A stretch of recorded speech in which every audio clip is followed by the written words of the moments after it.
আজ ২৬শে মার্চ ৫৬তম মহান স্বাধীনতা দিবস। ১৯৫২ সালের মহান ভাষা আন্দোলনের মধ্য দিয়ে শুরু হওয়া বাংলাদেশ প্রতিষ্ঠার লড়াই ১৯৭১ সালে পাকিস্তানি হানাদার বাহিনীর সাথে রক্তক্ষয়ী যুদ্ধের পর এই দিনে স্বাধীনতা অর্জনের মধ্য দিয়ে পূর্ণাঙ্গ রূপ পায়। দীর্ঘ পরাধীনতা শৃঙ্খল ভেঙে ৭১-এর এই দিনেই বিশ্বের মাঝে স্বাধীন রাষ্ট্র হিসেবে মাথা উঁচু করে দাঁড়ায় বাংলাদেশ। বৃহস্পতিবার সূর্যোদয়ের সাথে সাথে ৩১ বার তোপধ্বনির মধ্য দিয়ে শুরু হয় মহান স্বাধীনতা দিবসের আনুষ্ঠানিকতা।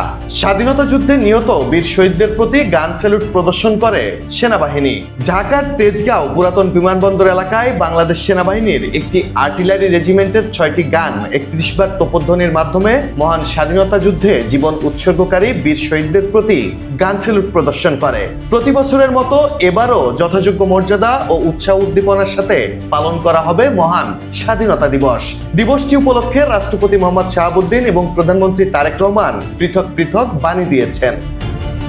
Desk report, politics BD.